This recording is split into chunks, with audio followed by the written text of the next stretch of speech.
Sources जो हैं वो हम एक्सट्रैक्ट कर सकें कि वो कौन से होंगे कि एक्सचेंज रेट यूज़ कर सके और उसके लिए बेनिफिशियल भी हो सके।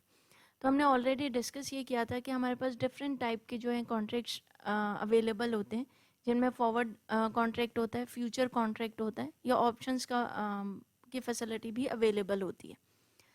तो अगर हम इस स्पेसिफिक कॉन्टेक्स्ट को डिस्कस करें तो फ्यूचर कॉन्ट्रैक्ट और फ्यूचर जो रेट्स और प्राइसेस होंगी provided could be used as an estimate for converting the pesos determined budget into US dollars. Reason क्या है फ्यूचर प्राइस को यूज़ करने का? रेंडीज ओपिनियन वुड बी कि वो क्यों फ्यूचर प्राइसेस को यूज़ कर रहे हैं। उसकी रीज़न ये है कि आप अगर फ्यूचर प्राइस में एंटर हो रहे हो, फ्यूचर कोर्ट में एंटर हो रहे हो, तो फिर आपके पास अवेलेबल होगा ऑप्शन कि जब आप जिस भी पॉइंट ऑफ टाइम आप एग्जीक्यूट करने लगे हो तो आपके पास मार्केट जो है रिलेटेड रेट वो उसको हेल्पफुल करेगा, और आपके पास यूएस डॉलर्स का जो बजट है वो पैसों में कन्वर्ट होकर उसी अमाउंट पर आएगा जिस अमाउंट पे आप उस टाइम पे मार्केट में मूव कर रहे होगे।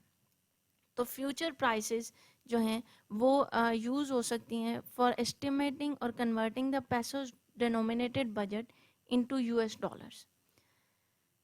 Now, second question is, what alternate methods might Mr. Randy Bozard propose to the board for dealing with foreign currency fluctuations? अब वो कहते हैं कि सेकेंड हर्डल इज कि कौन से अल्टरनेट मेथड्स होने चाहिए कि बोर्ड ऑफ डायरेक्टर जो हैं वो फॉरेन करेंसी फ्लक्चुएशंस को मिनिमाइज कर सकें और उससे कम बिजनेस को नेगेटिव पर्सपेक्टिव में इफेक्ट हो।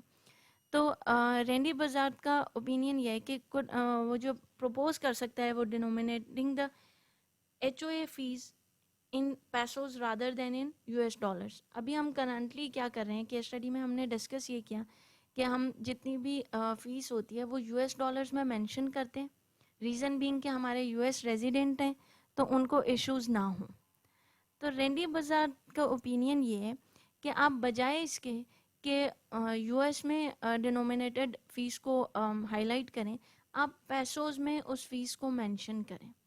उसका इफ़ेक्ट क्या होगा कि एक सबसे पहली चीज़ तो ये कि आपके तमाम के तमाम जो अपार्टमेंट ओनर्स हैं वो सब यूएस में नहीं है। मींस अगर 150 है तो 150 यूएस रेजिडेंट नहीं है।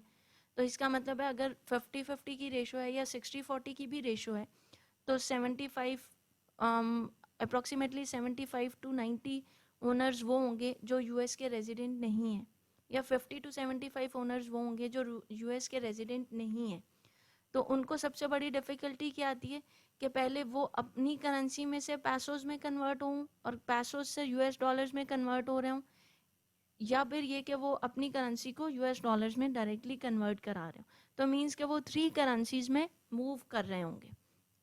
अपनी होम करेंसी, डोमेस्टिक करेंसी जो उन्हें वहाँ ट्रांजेक्शन्स में हेल्प आउट करती होगी, पैसोज में जो उनको इधर पैसोज के साथ डील करने में हेल्प आउट करती होगी, और फिर डॉलर्स में ताकि वो अपने अपार्टमेंट की फ़ीस जो है वो डॉलर्स में पे कर सकें। तो पहली चीज़ तो ये कि उन तमाम ओनर्स को भी हेल्पफुल हो जाएगा जो कि अदर देन यूएस हैं। तो इसको पैसोज HOA फीस को पैसोज में मेंशन करें rather than in US dollars. Second is कि denominating in pesos would simply require all owners to get through a currency exchange process each quarter. अब जब तमाम ओनर्स करेंसी एक्सचेंज प्रोसेस से गुजरेंगे तो उसका इफ़ेक्ट क्या होगा कि आपके पास वेरिएशन जो है number of pesos available to the management वो ख़त्म हो जाएगी। मीन्स कि अब आपके पास आपको फॉरेन एक्सचेंज का रिस्क हैंडल करने की ज़रूरत नहीं है। आपके पास जितना भी बजट होगा वो पैसोज में अवेलेबल होगा। आपका जो अपार्टमेंट ओनर है वो उस फॉरेन एक्सचेंज रिस्क को फेस करेगा।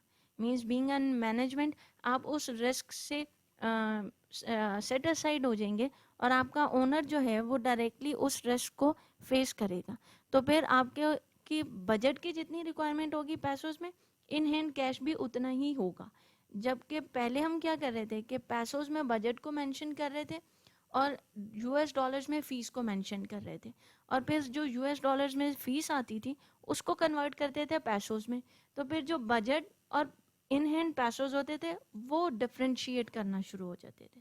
तो फिर दूसरी चीज़ कैसे हेल्प आउट करेगी कि अगर आप अपने बजट को पैसोज में ही अपनी फ़ीस को पैसोज में ही मेंशन करेंगे, तो जो फॉरेन एक्सचेंज का रिस्क है वो आप अपने एंड से मिनिमाइज कर देंगे और वो डायरेक्टली आपके अपार्टमेंट का ओनर फेस करेगा। How might Mr Randy Buzzard go about formulating an estimate of the exchange rate for the upcoming year rather than relying on external quotes? It means कि वो क्या रिक्वायरमेंट क्या है कि वो कह रहे हैं कि खुद से फॉर्मुलेट कर लें an estimate of the exchange rate rather than कि जो आपकी मार्केट आपको शो करा रही हो उसकी बजाय खुद फॉर्मुलेट करें ताकि एनालिसिस हो सके कि हम किस रेट को प्रेफर करेंगे। तो हमने ये कहा कि future contract for a given currency जो रेट है वो हम किस तरीके से कैलकुलेट करते हैं। Future rate will be equal to S into 1 plus R Q multiply by T divided by 1 plus R B multiply by T. अब इस फॉर्मूला की नरेशन किस तरीके से है कि आप F is the price of the currency future contract, right, जो कि उसने अभी रिक्वायरमेंट किया कि आप एक्सटर्नल सोर्सेज पे डिपेंड करने की बजाय खुद से फॉर्मुलेट करें। तो हम किस तरीके से रेट को फॉर्मुलेट करेंगे, F will be the future contract price of the currency for future contract and S is the spot rate for the currency pair. अब अगर हम करंट केस स्टडी को एनालाइज करें तो हमने कहा यह था कि हम स्पॉट रेट में 9.9 से मूव कर रहे हैं 13.9 पैसोस, और ये हमारा एक्सचेंज रेट है। और उस एक्सचेंज रेट में हमारे पास expected interest rate in the US for 2011 is approximately 0.25%. The expected interest rate in Mexico for 2011 is approximately 4.50%. The current spot rate is 13.03 pesos per US dollar, right? तो अब अगर हमने S equal to spot rate for the current currency of the currency pair किया तो हम किसको consider करेंगे, 13.03 pesos per US dollar. Next is RQ, the interest rate of the quote currency. Quote currency means counter currency. Counter currency आपके पास इस वाले rate में कौन सी करेंसी आ रही है जो कि पैसोस की है। हमने कहा 13.03 पैसोस पर यूएस डॉलर। इट्स मीन कि ये डायरेक्ट रेट जो है वो डायरेक्ट कोटेशन में है। आपकी पैसोस जो है वो डोमेस्टिक करेंसी है और आपकी काउंटर करेंसी शो हो रही है, जबकि यूएस डॉलर्स आपकी बेस करेंसी और आपकी फॉरेन करेंसी के तौर पे यूज़ हो रही है। तो फिर हम लोग R Q the interest rate of the quote currency. Quote currency means आपकी जो काउंटर करेंसी है उसको यूज़ कर रहे होंगे। R B is the interest rate of the base currency, और बेस करेंसी आपकी कौन सी यूज़ हो रही है, यूएस डॉलर्स की। तो आर क्यू आप कौन सा यूज़ करेंगे जो कि आपके पास मैक्सिको का है इंटरेस्ट रेट, और आर बी कौन सा रेट यूज़ होगा जो यूएस का है and which is approximately 0.25%. In T is the tenor और time to maturity in days, और जो टी है वो ड्यूरेशन बताएगा जिस ड्यूरेशन में आपको वो चाहिए होगा। नाउ लेट्स सपोज कि हम 180 डेज के ड्यूरेशन को कैरी कर रहे हैं, तो हमारे पास फ्यूचर रेट किस तरह से कैलकुलेट होगा, 13.03 जो कि आपका स्पॉट रेट है। Next is 1 plus 0.0225। वो 0.0225 कहाँ से आया, आपका इंटरेस्ट रेट, और वो डिवाइड हो गया इन नंबर ऑफ डेज में। तो इन नंबर ऑफ डेज के अकॉर्डिंगली आपका इंटरेस्ट रेट कैलकुलेट हुआ। सिमिलरली जो आपके यूएस डॉलर्स में इंटरेस्ट रेट था उसको कैलकुलेट किया तो वो 0.00125 आ गया। अगर मोर क्लियरली इसको रिपीट करें तो किस तरीके से होगा कि आपके पास यूएस का रेट इंटरेस्ट रेट कितना आ रहा था, 0.25%।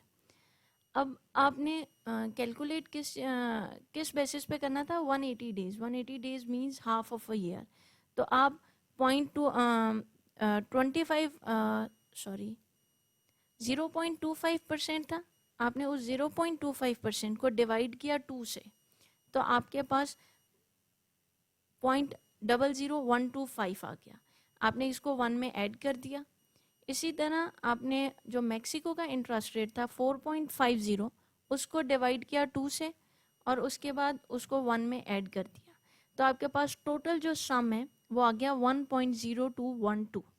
इसको मल्टीप्लाई किया 13.03 से, तो आपके पास फ्यूचर रेट आ रहा है 13.306।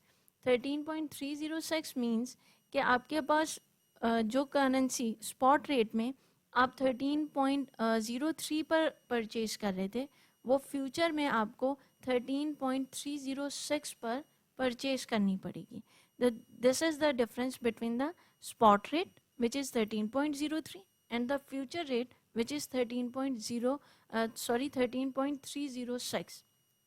इसका मतलब है कि रैंडी जो है वो खुद से जो फ्यूचर का रेट कैलकुलेट करेगा वो 13.306 होगा, और वो इसको for the purpose of calculations जो है वो यूज़ कर सकता है। To the fourth and the last question, which is what are the implications for the owners and the HOA manager of using the actual foreign exchange rate as compared to the 10.5 pesos per US dollar rate used in prior years budgeting process? How might this influence the owners and managers' preferences regarding the choice of exchange rate for next year's budget? Means के अब HOA का manager जो कि actual foreign exchange rate को compare कर रहा था, जो कि कंपेयर करे $10.5 के रेट के साथ, या फिर यूज़ करे इन प्रियोर ईयर्स जो बजटिंग का प्रोसेस जो है जिस एक्सचेंज रेट पर कैलकुलेट हो रहा था, वो किस तरीके से कौन सा वाला प्रेफरेबली यूज़ करना चाहिए और उसकी रीजंस क्या क्या हो सकती है। तो अगर given the movement in exchange rate हम एनालाइज करें तो हम कैलकुलेट करते हैं कि बाय यूजिंग 10.5 रेट मैनेजमेंट के पास जो है considerably more pesos available than anticipated in the original budget. इसका मतलब ये हुआ कि मैनेजमेंट जॉब जो है वो मच मोर ईजियर होगी, क्योंकि उनके पास कैश जो है वो ज़्यादा अवेलेबल है to meet their obligations rather than any type of difficulties. और जो क्वेश्चन है वो क्रिएट हो गया और आपके पास फेवरेबल एक्सचेंज रेट जो है वो अवेलेबल हुआ। लेकिन अगर ओनर्स के पॉइंट ऑफ व्यू पे डिस्कस करें तो owners would likely to prefer utilization of more current rate such as spot rate. वो क्या होगा कि वो 13.30 पैसोस का हो जाएगा यूएस डॉलर्स में। अब उनको कैसे हेल्पफुल होगा कि वो अगर अब यूएस डॉलर्स को कन्वर्ट करें पैसोस में तो उनको 13.30 पैसोस पर यूएस डॉलर रिसीव हो पे करना रिसीव हो रहा होगा। इसका मतलब अगर वो पहले पे यूएस डॉलर्स को कन्वर्ट करा रहे होते तो उन्हें 10.5 पैसोस मिलते, और अब कन्वर्ट करा रहे हैं तो उन्हें 13.3 पैसोस मिल रहे हैं। तो अगर आपका फीस जो है वो पैसोस में मेंशन है तो आपके पास आपका ओनर करंट जो रेट है उसको यूज़ करना प्रेफरेबली यूज़ करेगा, और वो 13.30 पैसोस पर यूएस डॉलर पे अपना डॉलर्स को एक्सचेंज करेगा, और उसके पास जो है फीस जो है वो रिड्यूस हो जाएगी, क्योंकि उनकी बेस करेंसी जो है वो एप्रिशिएट हो रही है और पैसोस जो है वो डेप्रिशिएट हो रहा है अगेंस्ट डॉलर्स। अगर मैनेजर्स को कंसिडर करें तो मैनेजर्स प्रीवियस रेट को हेल्पफुल कंसिडर कर रहे होंगे, जबकि जो ओनर्स हैं वो अब करंट रेट को कर रहे हैं ताकि उनके पास उनको ज़्यादा पैसोस उसमें कन्वर्ट हो सकें। इर्रिस्पेक्टिव के जो है किसको कितना ज़्यादा फ़ायदा हो सके, जो फॉरेन एक्सचेंज का डिसीजन है, जो फॉरेन एक्सचेंज या इंटरनेशनल मार्केट के जो डिसीजंस हैं वो दोनों साइड्स को कंसिडर करते हुए जो है किए जाते हैं, इर्रिस्पेक्टिव के कौन सी साइड कितना ज़्यादा बेनिफिट ले सके। लेकिन म्यूचुअल बेनिफिट की बेसिस पर जो है वो डिसीजंस जो हैं फॉर्मुलेट किए जाते हैं. दीज आर द 4 क्वेश्चंस जो कि हमने इस सारी केस स्टडी से रिलेटेड जो है वो डिस्कस किए. एंड होपफुल के इन क्वेश्चंस को सॉल्व करने के बाद और ज़्यादा बेहतर तरीके से अंडरस्टैंडिंग जो है क्लियर हुई होगी कि फॉरेन एक्सचेंज और इंटरनेशनल फॉरेन एक्सचेंज मार्केट या फ्यूचर और फॉरवर्ड कॉन्ट्रैक्ट्स हमें इंटरनेशनल मार्केट में मूव करने में या वहाँ की ट्रांजेक्शन्स करने में किस तरीके से हेल्प आउट होते हैं और कौन कौन सी चीज़ें हमें कंसिडर करनी चाहिए while making these decisions. Thank you.